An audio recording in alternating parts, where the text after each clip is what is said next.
하나님의 말씀은 고린도전서 7장 1절부터 9절까지 말씀입니다. 고린도전서 7장 1절부터 9절까지 말씀입니다.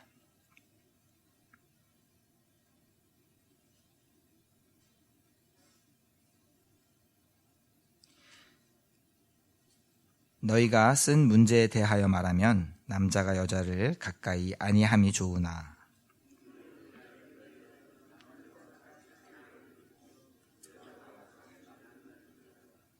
남편은 그 아내에 대한 의무를 다하고 아내도 그 남편에게 그렇게 할지라.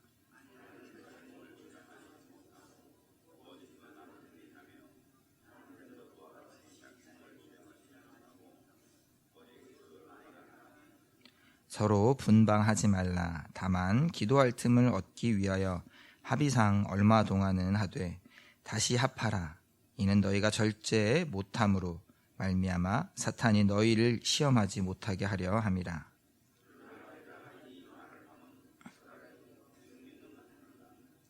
나는 모든 사람이 나와 같기를 원하노라. 그러니 각각 하나님께 받은 자기의 은사가 있으니 이 사람은 이러하고 저 사람은 저러하니라.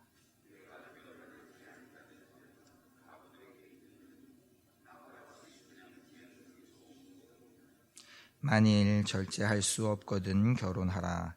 정욕이 불같이 타는 것보다 결혼하는 것이 나으니라. 아멘. 사도 바울은 본문 말씀에서 고린도 교회 성도들을 향해 어쩌면 대담하게도 아니면 혹은 따뜻하고 인자한 마음으로 모든 사람이 나와 같기를 원한다고 권면과 도전의 말씀을 합니다. 특별히 결혼하지 않은 사람들과 과부, 제가 전에도 말씀드렸듯이 이 과부라는 표현이 좀 좋지 않을 수 있어서 배우자를 먼저 사별한 아내, 앞으로는 또 계속 위도우라는 말을 쓰겠습니다. 이 위도우들에게 결혼하지 않은 사람과 위도우들에게 바울 사도 자신과 같이 결혼을 하지 않은 상태 그대로를 유지하고 또는 배우자와 사별을 했다면 다시 배우자를 찾아서 결혼하지 말고 혼자 살아갈 것을 도전합니다. 다만 바울이 이것을 말함은 자신의 권면과 가르침이지 이렇게 해야 한다는 명령은 아니라고 분명하게 말씀해 줍니다. 그리고 저 개인적으로는 사실 쉽게 이해가 가거나 공감이 가지는 않지만 절제할 수가 없으면 결혼을 하고 정욕이 불같이 타는 것보다는 결혼을 하는 것이 낫다고 이렇게 바울 사도는 고린도 교회 성도들에게 이야기합니다. 이는 먼저 바울 사도가 오늘 7장 1절 말씀에 쓰인 대로 고린도 교회가 바울 사도에게 남자와 여자와의 부부에 대해서 또 남자와 여자와의 성적인 관계에 대해서 일정한 질문을 했습니다. 그래서 이러한 질문에 대한 답변으로서 바울 사도가 고린도 교회에 편지한 것입니다. 7장 1절 말씀 세번역입니다. 이제 여러분이 써보낸 질문에 대해 말하겠습니다. 남자가 여자를 성적으로 가까이 하지 않는 것이 좋습니다. 우리가 읽은 이 개역개정에서도 너희가 쓴 문제에 대하여 말하면 이라고 이렇게 쓰여서 알 수 있듯이 사실 이 부분에 있어서는 세번역에서 쓰인 번역처럼 여러분이 써보낸 질문에 대해 말하겠다고 이렇게 더 명확하게 알 수 있듯이 고린도 교회 성도들이 먼저 이러한 문제들에 대해서 바울에게 신학적인 이렇게 가르침을 구한 것입니다. 그리고 그 가운데 바울은 결혼을 하지 않고 그냥 지내는 것이 좋다고 그렇게 이야기하며 하지만 절제할 수 없거나 정욕이 불탈 것 같다면 결혼하는 것이 더 낫다고 그렇게 말씀하고 있습니다. 지난 화요일에 제가 이 고린도전서 5장 말씀을 함께 나누면서 사실 그 5장의 본문의 말씀의 가장 핵심의 말씀은 음행에 대한 말씀이었습니다. 그리고 그 음행에 대한 바울 사도의 이런 책망의 말씀 중에는 영과 육에 대한 이런 성경적 또 신학적 논의와 또한 교회가 정말로 교회로 되기 위한 그런 권징과 치리에 대한 말씀이 복잡하게 얽혀 있었습니다. 그렇게 지난 화요일에는 이 영과 육에 대한 말씀, 특별히 권징과 치리를 통해서 우리가 이 땅 가운데서 살아가는 동안 이 권징과 치리를 통해서 삶이 고난과 역경을 지나게 될 수 있을지라도 그래도 우리의 영은 그 권징과 치리를 통해서 진정한 하나님의 사랑과 인도하심을 통해서 우리의 영은 자유함으로 또 경건을 통한 거룩함으로 구원의 생명에 이를 것에 대해서 말씀을 잠시 나눴습니다. 그리고 우리가 혹시라도 혼동하지 말아야 할 것은 우리 인간이 단순하게 영과 육으로 이분법적으로 구분될 수 있다는 것은 아니라는 것입니다. 인간을 영과 육으로 이렇게 따로 떼어놓을 수 없는 전 인격적인 관점으로 보는 것과 또 때로는 영과 혼과 육 이렇게 삼중적인 인간으로 바라볼 수 있음을 또한 정황에 따라서 영과 육으로 구분 지으며 우리가 더 인간을 바라볼 수 있다는 것을 그리고 정말로 중요한 것은 무엇보다도 하나님께서는 영과 혼과 육 이 모든 것을 우리 전체를 우리 전인격적인 인간을 우리의 육신까지도 하나님께서 부활의 새로운 옷으로 입히시며 구원하실 것이라는 것을 우리가 꼭 기억해야 한다는 것입니다. 그리고 오늘 이어서 이 음행에 대한 말씀을 계속해서 나누려고 합니다. 사실 제가 가만히 이렇게 고린도 말씀의 순서를 보면서 우리가 이제 김주환 전도사님과 구금선 목사님과 서로 이렇게 순서에 맞게 본문을 돌아가면서 말씀을 나누는데 대충 이렇게 보면서 오늘 이 고린도전서 7장의 본문의 말씀을 제가 함께 또 나누게 될 거라는 걸 알게 되었습니다. 오늘 본문 7장 7절 8절 말씀입니다. 나는 모든 사람이 나와 같기를 원하노라. 그러나 각각 하나님께 받은 자기의 은사가 있으니 이 사람은 이러하고 저 사람은 저러하니라. 내가 결혼하지 아니한 자들과 과부들에게 이르노니 나와 같이 그냥 지내는 것이 좋으니라. 제가 우리 이 성경 전체 이 66권의 말씀 중에서 좀 마음이 가지 않는 좋아하지 않는 그런 말씀인 것 같습니다. 바울 사도는 왜 자신과 같이 결혼을 하지 않고 하나님의 일에만 온전히 집중하는 정말로 아무나 할 수 없는 이 성도의 길을 고린도 교회 누구나 읽을 수 있는 이 편지에 적어 보내며 그렇게 권면과 도전을 하셨는지 제 개인적인 생각으로는 한편으로는 조금 원망스럽기도 합니다. 잘 알고 계시겠지만 이 고린도 교회라고 해서 특별히 특정할 수 있는 교회가 있었던 것은 아니었습니다. 그 당시에 고린도 교회라고 해서 어떤 건물을 중심으로 성도가 모이는 것도 아니었고 당시 고린도라는 그저 이 도시에서 예수님을 구주로 고백하는 모든 하나님의 자녀 고린도 도시뿐만 아니라 그 근방에 있는 목초지 주거지까지도 그렇게 그곳에서 예수님을 주로 고백하는 모든 그 성도들을 통칭해서 이렇게 고린도 교회라고 이야기할 수 있었던 것입니다. 정말로 엄청 광범위한 그런 교회의 개념이었습니다.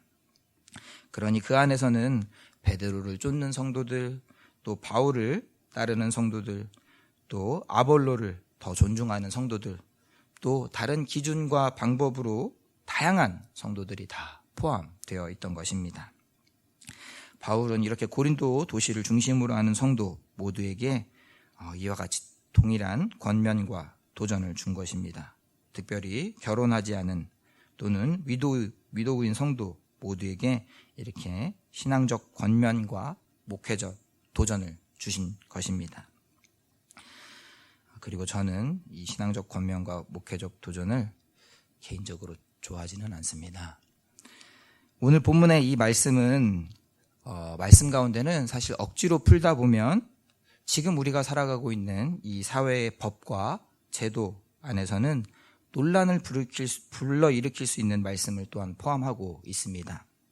3절, 4절 말씀에서 남편이 아내의 몸을 주장하고 마찬가지로 아내가 남편의 몸을 주장해야 한다는 권면입니다. 다만 2026년 5월 22일 오늘을 살아가는 이 대한민국 국민이라면 법적으로 정식 부부일지라도 이렇게 부부가 사랑을 나누는 것을 부부 중 한 사람만의 의견으로 고집하기는 어려운 때를 살아가고 있습니다. 실제로도 이 사법부에 의해서 이것들이 범죄로 판결나는 사례도 적지 않습니다.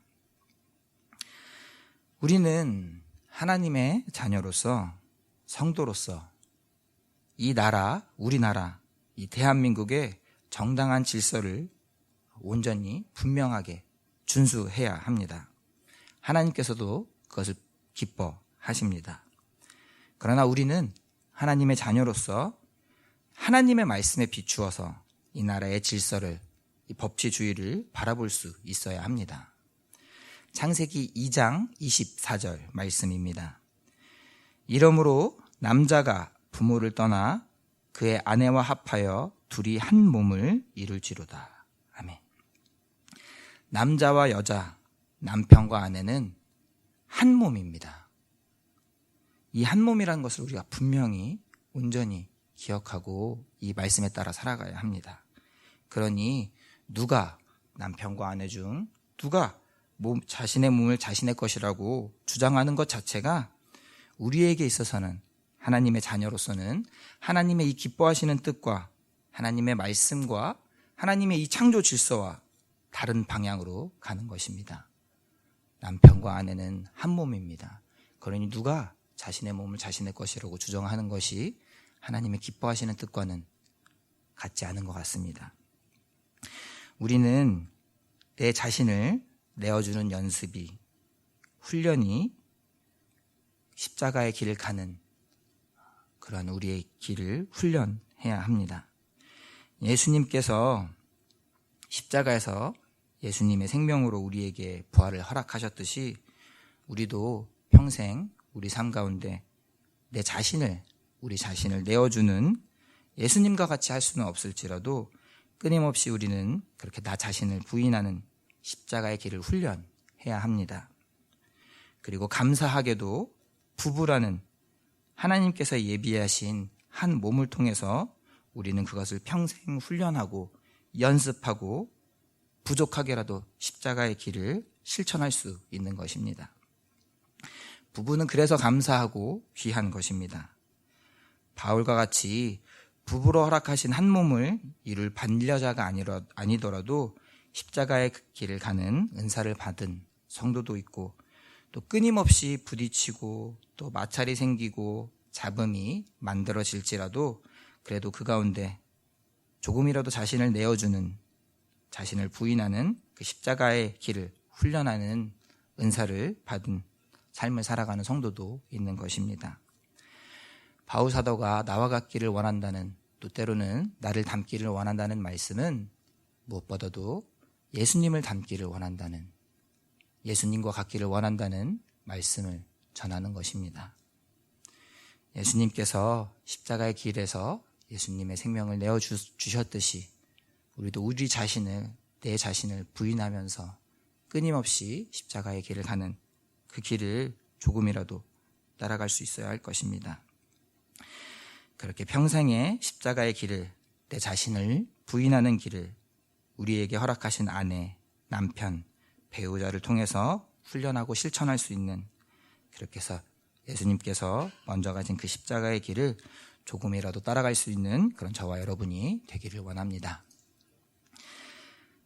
기도하겠습니다. 아버지 하나님 감사합니다. 이 시간 또한 잠시 온전히 주님께 집중하며 잠잠히 주님만을 바라보며 주님 앞에 더 가까이 나아가기를 원합니다. 우리 삶 가운데 내 자신을 주장했던 연약하고 부끄럽고 불평하였던 그런 모습들을 다시 한번 떠올리고 주님 앞에 내어놓고 주님의 도우심을 구합니다. 주님께서 함께하여 주심으로 땅 가운데서 조금 더 주님께서 가신 길을 따라갈 수 있는, 실천할 수 있는 우리 모두가 될 수 있도록 인도하여 주시옵소서. 감사드리며 예수님 이름으로 기도드립니다. 아멘. 하늘에 계신 우리 아버지, 아버지의 이름을 거룩하게 하시며 아버지의 나라가 오게 하시며 아버지의 뜻이 하늘에서와 같이 땅에서도 이루어지게 하소서. 오늘 우리에게 일용할 양식을 주시고 우리가 우리에게 잘못한 사람을 용서하여 준 것 같이 우리 죄를 용서하여 주시고 우리를 시험에 빠지지 않게 하시고 악에서 구하소서. 나라와 권능과 영광이 영원히 아버지의 것입니다. 아멘. 이 시간 함께 기도하실 때에는 교회를 위해서 또 우리 위임 목사님을 위해서 또 새로 모실 담임 목사님의 청빙하는 일을 위해서 정말 간마음으로 기도했으면 좋겠습니다.